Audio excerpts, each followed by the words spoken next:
Stocks மஹாட் சேனலுக்கு வரவேற்கிறோம். இன்று பங்குச் சந்தையில் முக்கியமான செய்திகளை பார்ப்போம்.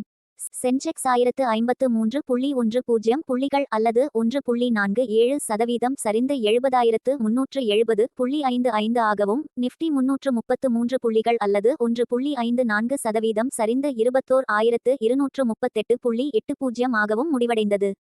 சுமார் 504 பங்குகள் ஏற்றம் கண்டன, 2106 பங்குகள் சரிந்தன. 70 பங்குகளில் எந்த மாற்றமும் இல்லை.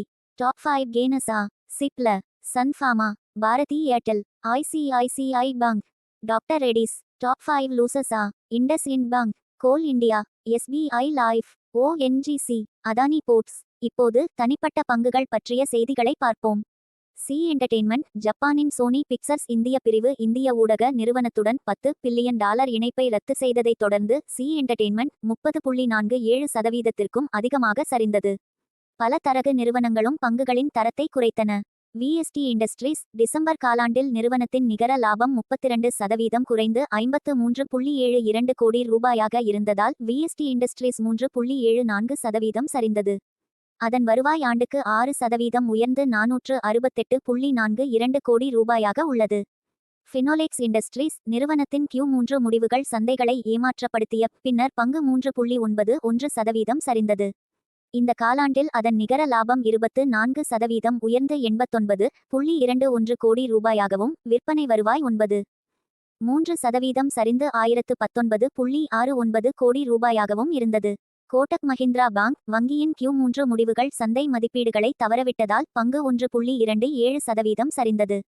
ஓபரோய் ரியல்டி டிசம்பர் காலாண்டில் ரியல் எஸ்டேட் டெவலப்பரின் நிகர லாபம் 49% குறைந்து $360 கோடி ரூபாயாக இருந்ததை அடுத்து ஓபரோய் ரியல்டி பங்குகள் 9.12% சரிந்தன.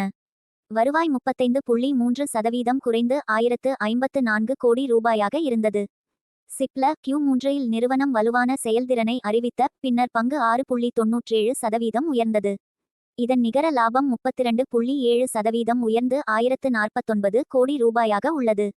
வருவாய் 14.2% உயர்ந்து $6544 கோடி ரூபாயாக உள்ளது. பர்சிஸ்டென்ட் சிஸ்டம்ஸ் பங்குகள் ஆரோக்கியமான Q3 வருவாய்களுக்கு பிறகு 4.53% உயர்ந்தன. இந்நிறுவனத்தின் நிகர லாபம் 20% உயர்ந்து $286.1 கோடி ரூபாயாக உள்ளது. ஹீரோ மோட்டோகார்ப் நிறுவனம் தனது 40வது ஆண்டு விழாவிற்காக அப்ஸ்ட்ரீம் 125 ஆர் மற்றும் சிறப்பு கலெக்டர் எஸ் அடிஷன் ஹீரோ ஃபோயவர் ஆகிய 2 புதிய பைக்குகளை அறிமுகப்படுத்துவதாக அறிவித்ததை அடுத்து 3% இன்ட்ரா டே லாபம் ஈட்டியது. இந்த பங்குகள் 0.71% வரை ஏற்றம் கண்டன. ஐசிஐசிஐ பேங்க் வங்கியின் பங்குகள் 1.9% உயர்ந்தன. நிகர லாபம் 23.5% உயர்ந்து Q3இல் 10,271.54 கோடி ரூபாயாக பதிவாகிய பின்னர் தொடர்ந்து வெற்றியை தொடர்ந்தது. எலக்ட்ரான் என்ஜினியரிங் ஆர்செலர்மித்தல் நிப்பான் ஸ்டீல் இந்தியாவிடமிருந்து 82 கோடி ரூபாய் திட்டத்தை வென்ற போதிலும் எலக்ட்ரான் என்ஜினியரிங் பங்குகள் 6.11% சரிந்தன. மேடி அசிஸ்ட் ஹெல்த்கேர் ஜனவரி 23 அன்று IPO விலையை விட 11.24% பிரீமியத்தில் பட்டியலிடப்பட்ட மேடி அசிஸ்ட் ஹெல்த்கேர் பங்கு 5 முதல் 12 வரை சதவீத பிரீமியத்தின் ஆய்வாளர்களின் எதிர்பார்ப்புகளை பூர்த்தி செய்தது. இந்த பங்குன்சேயில் $460 BSE-யில் $465 தொடங்கியது. ஆக்சஸ் பேங்க் அக்டோபர் டிசம்பர் காலாண்டில் 6071 கோடி ரூபாய் நிகர லாபத்தை பதிவு செய்துள்ளது. இது முந்தைய ஆண்டை விட 4% அதிகரித்துள்ளது. 6071 கோடி நிகர லாபம் சந்தை மதிப்பீடான 6114 கோடி ரூபாயை காட்டிலும் சற்று குறைவாகவே உள்ளது. கோஃபோர்ஜ் லிமிடெட் அக்டோபர் டிசம்பர் காலத்திற்கான ஒருங்கிணைந்த நிகர லாபத்தில் 31%க்கும் அதிகமான வளர்ச்சியை 238 கோடி ரூபாயாக நிறுவனம் அறிவித்ததை அடுத்து கோஃபோர்ஜ் லிமிடெட் பங்குகள் 2% உயர்ந்து $6415 ரூபாயாக வர்த்தகம் செய்யப்பட்டன. கர்நாடகா பேங்க் 2023 முதல் 24 வரை நிதியாண்டின் டிசம்பர் காலாண்டில் 331 கோடி ரூபாய் நிகர லாபத்தை பதிவு செய்தது. இது ஒரு வருடத்திற்கு முன்பு இருந்த 300 கோடி ரூபாயிலிருந்து 10% அதிகரித்துள்ளது. ராலிஸ் இந்தியா டிசம்பர் காலாண்டில் ராலிஸ் இந்தியா நிகர லாபம் ஆண்டுக்கு 9% உயர்ந்து 24 கோடி ரூபாயாக இருந்தது.